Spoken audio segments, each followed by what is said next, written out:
कई लोगों के मन में दो प्रकार की भ्रांतियाँ विशेष करके होता है। लोग समझते हैं कि धर्म, आस्था और अध्यात्म एक अलग चीज़ हो गया और विज्ञान एक अलग हो गया, जिसे हम नास्तिक और आस्तिक के नाम से पुकारते हैं। संभवतः दोनों एक ही हो सकते हैं। जैसे एक सिक्के के दो पहलू हो सकते हैं, एक तरफ विज्ञान मान लीजिए, दूसरा तरफ धर्म, आस्था या आध्यात्म मान के चलिए। चूँकि दोनों का कार्य करने की तरीके, कार्य करने के जो दिशाएं वो थोड़े से अलग अलग हैं। धर्म प्रमाण को नहीं मानता, आस्था प्रमाण को नहीं खोजता, आध्यात्म को प्रमाण की कोई आवश्यकता नहीं है। तो ये सब चीज़ें कैसे चलता है? ये विश्वास पर टिकी है और निजी अनुभव पर, जो हमने धर्म करने से जो अपने अनुभव है, वो अनुभव से हम धर्म के ऊपर टिके हुए हैं। यानी कि ये विश्वास और एक तरह से कहें तो ये निजी अनुभव पर टिका हुआ है। जबकि विज्ञान का थ्योरी अलग है। विज्ञान खोज करता है, उसके लिए प्रमाण जुटाता है, तरह तरह की चीज़ों को जो है एक्सपेरिमेंट करता है। जब वो एक्सपेरिमेंट उस तत्व को लेकर के खरा उतारता है, तब उसको प्रमाण के रूप में स्वीकार करके उससे लोगों की नज़र में आता है।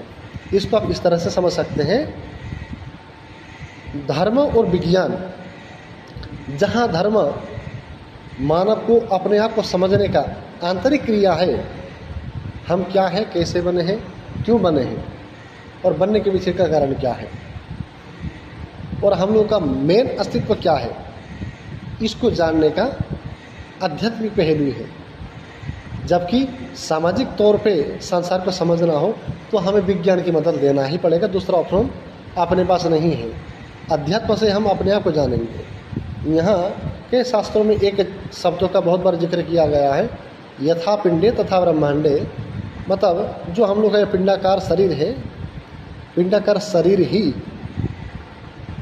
ये विश्व ब्रह्मांड में फैला हुआ विश्व ब्रह्मांड है।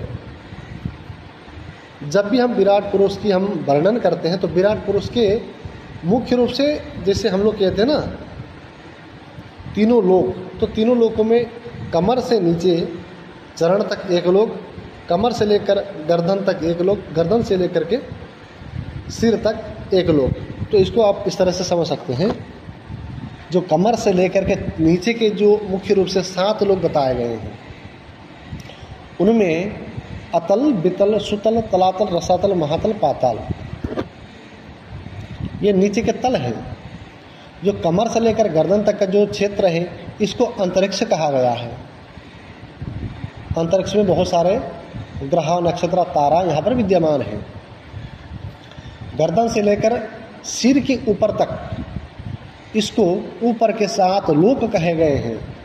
भू, भुवा, श्वहा, महा, जन, तप और सत्य। इसको शास्त्र में भूरलोक, भुवरलोक, स्वरलोक, महरलोक, जनलोक, तपलोक और सत्यलोक भी कहते हैं कई लोग। तो इस तरह ऊपर के 7 लोक, नीचे के 7 तल करके ये 14 भुवन में चीज़ें बढ़ता है। ये आध्यात्मिक क्षेत्र का वर्णन है, धर्म क्षेत्र का वर्णन है, आस्था क्षेत्र का वर्णन है। अच्छा, विज्ञान क्या कर रहा है? विज्ञान की गति अभी इतनी डीप नहीं गई है, इतना अंदर तक विज्ञान का गति अभी नहीं गया है। विज्ञान अभी ऊपरी लेवल पर काम कर रहा है। टेक्नोलॉजी, विद्युत से हम लोग क्या क्या कर सकते हैं, उन विषयों पर काम कर रहा है। जैसे यूरेनियम वगैरह जो रासायनिक पदार्थ हैं, उनसे हम किस तरह से काम कर सकते हैं। एक कॉस्मिक एनर्जी होता है, ये जो कॉस्मिक एनर्जी है, इस कॉस्मिक एनर्जी को द्वापर युग में एक वर्णन मिलता है। वहाँ पे भगवान श्री कृष्ण और माता रुक्मिणी के एक पुत्र होते हैं, जिसे प्रद्युम्न नाम से विख्यात थे। पहले जन्म में ये कामदेव थे। भगवान शंकर के त्रिनेत्र खुलने से इनका शरीर जल करके भस्म होता है। तो ये आत्म तत्व से बहुत साल तक इसी तरह रति के साथ रहे फिर जब भगवान श्री कृष्ण की रुक्मिणी के साथ विवाह संपन्न हुआ तो उसके बाद वही आत्म तत्व इनके रुक्मिणी के गर्भ में पुत्र रूप से प्रविष्ट हुए, वही जन्म लिया। फिर बाद में इसको समरासुर ने हरण किया, फिर समुद्र के माध्यम से फिर से समरासुर के राज्य में गए। जो समरासुर के राज्य में जो इनकी माता थी वो इस कॉस्मिक एनर्जी को जानती थी। उस कॉस्मिक एनर्जी के तत्व के कारण इनको छोटे में ही, जैसे एक नॉर्मल व्यक्ति यौवन कब होता है या जवान कब होता है, तो मुख्य रूप से देखा जाए 17-18 साल। लेकिन अगर कोई व्यक्ति 4-5 साल में उतने ही आकार में बड़े हो जाए, तो ये सब कॉस्मिक एनर्जी का तत्व था जो प्रद्युम्न को बहुत छोटे समय में इनको बहुत बड़ा यौवन शरीर इनको प्राप्त हुआ। फिर इनके माध्यम से समरासुर का वध हुआ। फिर ये जा करके रति के साथ विवाह करके द्वारका में भगवान श्री कृष्ण के साथ रहने लगे। तो जो अभी विज्ञान है ये बहुत ऊपरी लेवल पर है, ये अभी निचली और डीप विज्ञान का भी गया नहीं है। टेक्नोलॉजी की भी उतनी ज़्यादा हाईटेक नहीं हुई है। जो हाईटेक दिख रहा है ये केवल ऊपरी लेवल पर है। जब मन की गति से चलने का यंत्र विज्ञान बनाने के लिए तैयार हो जाएगा तो हम समझेंगे मन की गति क्या है। आज से 1,00,000 प्रकाश वर्ष दूर अभी की अभी मन जा सकता है, तत्क्षण पहुंच सकता है। यह लाइट की गति से बहुत तेज से भागता है मन। तो जिस समय विज्ञान इस चीज को जानने के लिए कार्य करेंगे और उसमें सफल होंगे तो हम आध्यात्मिक और विज्ञान की जो गति है उस गति को समझने के लिए दोनों को परस्पर, हम एक दूसरे को परस्परी दोनों ही इतने विकसित हो गए हैं, इसको मानने के लिए हम तैयार हो सकते हैं। विज्ञान का काम सांसारिक है, सामाजिक है, जबकि आध्यात्म का काम अपने शरीर और मन में उठने वाले विचारों, चिंताओं, भावनाओं से अपने आप को बचाव कैसे किया जाए, अपने आप को मजबूती से कैसे जीवन जीने के लिए हम प्रेरित करें, इसके लिए ही आध्यात्मिक है। अगर आप ठोस और प्रमाण ढूंढने जाओगे तो भगवान होने का कोई प्रमाण नहीं मिलता। विज्ञान के पास जाओगे तो विज्ञान के पास एक थ्योरी है जो बिग बैंग थ्योरी है।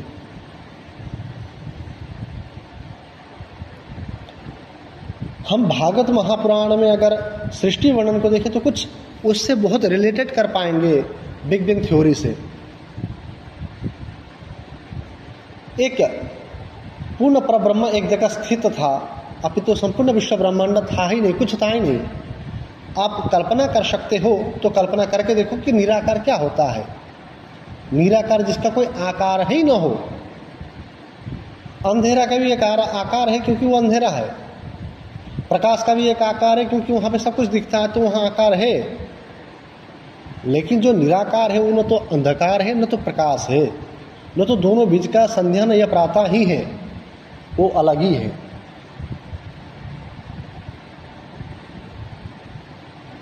तो इस प्रकार से निराकार का वर्णन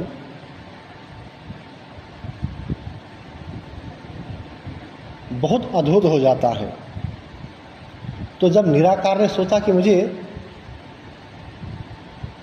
अब संसार सृष्टि करना है, तो वो एक गोलाकार पिंडाकार में बहुत वर्षों तक ऐसे ही जल में पड़ा रहा। अब इसमें एक प्रश्न आता है क्योंकि कुछ था नहीं तो जल कहां से आया। ये अपने आप में एक बहुत बड़ा प्रश्नबोधक चिन्ह हो सकता है जो शास्त्रों को, पुराणों के वक्ता हैं उनसे पूछा जाए। क्योंकि हमें सही के साथ साथ जो उसमें त्रुटियां हैं उन पे भी हमें नजर रखना पड़ेगा, ताकि हम भविष्य में आने वाले पीढ़ी को एक ऐसे समाज, ऐसे शिक्षा उनको दे सके जो उन्हें प्रेरित करे जीवन कैसे जिया जाए और सत्य और प्रमाण के साथ। बहुत साल तक पड़ा रहा। जब उसको चलने की इच्छा हुई तो उसके पैर बने। जब कुछ करने की इच्छा हुई तो हाथ बने, जब कुछ बोलने की इच्छा हुई तो मुंह बना, जब कुछ देखने की इच्छा हुई तब आंखें बने, जब कुछ सुनने की इच्छा हुई तब कान बने। इसी प्रकार शरीर के विभिन्न अंग जो है उस विराट पुरुष के उत्पन्न हुई है। जब ये विराट पुरुष के अंग उत्पन्न हो रहे थे तो जो अंग है उनके लिए सम्यक जो चीज़ें आवश्यकता होती है वो भी उत्पन्न होने लगे। जैसे उनके पैर था चलने के लिए तो जमीन की आवश्यकता थी, जमीन बना। हाथ काम करने के लिए थे तो को बहुत सारे जो हम लोग कर्म करते हैं वो सारे कर्म वहीं से उत्पन्न हुए।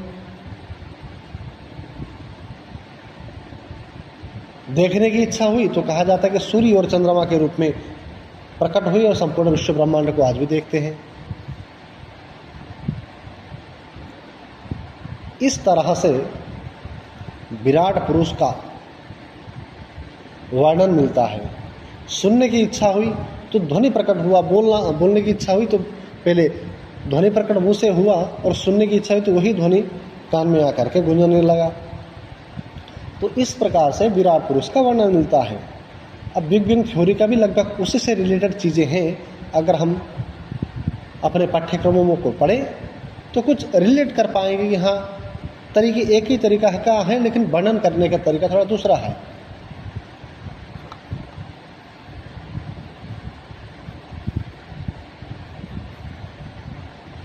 तो जिनके मन में कंफ्यूज्ड है कि हम विज्ञान को माने कि परमात्मा को माने, अच्छा जो बहुत आस्तिक लोग हैं जो भगवान बहुत मानते हैं वो उनके लिए बहुत टेंशन फ्री जीवन है।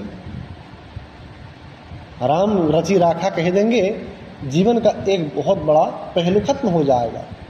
लेकिन जो विज्ञान को मानता है वो तोड़ फोड़ करेगा, काटेगा, पीटेगा, प्रमाण ढूंढेगा, अपना पूरा दिमाग का इस्तेमाल करेगा। तो वो जो राम को मान रहा वो गलत है क्या? वो भी गलत नहीं है। जो काट पीट करके प्रमाण ढूंढ रहा वो गलत है क्या? नहीं है। सरल जीवन जीने के लिए हम मैं राम के नाम लेकर के जीवन जी सकते हैं, लेकिन हमें समाज के लिए कुछ करना है, अपने से हटकर, अपने जीवन से हटकर, तो हमें काटना पीटना तोड़ना फूलना पड़ेगा और प्रमाण ढूंढना पड़ेगा कि वाकई में कुछ चीज़ वर्क करता भी है कि बस ऐसे ही लोग यहाँ पे अनाप शनाप लोग बकते जा रहे हैं। ये अपने आप में बहुत बड़ी चीज़ें हैं, लेकिन लोगों को समझ में आएगा तभी कुछ चीज़ें हो सकता है। तो मैं दोबारा बताना चाहूँगा, धर्म, आस्था और आध्यात्म एक अलग पहलू है और दूसरा जो विज्ञान है ये अलग पहलू है। जो लोग ऐसा समझते हैं उनको इसको समझने के बजाय वो एक ही पहलू के दो सिक्के, मतलब एक ही सिक्के के दो पहलू है ऐसा समझना।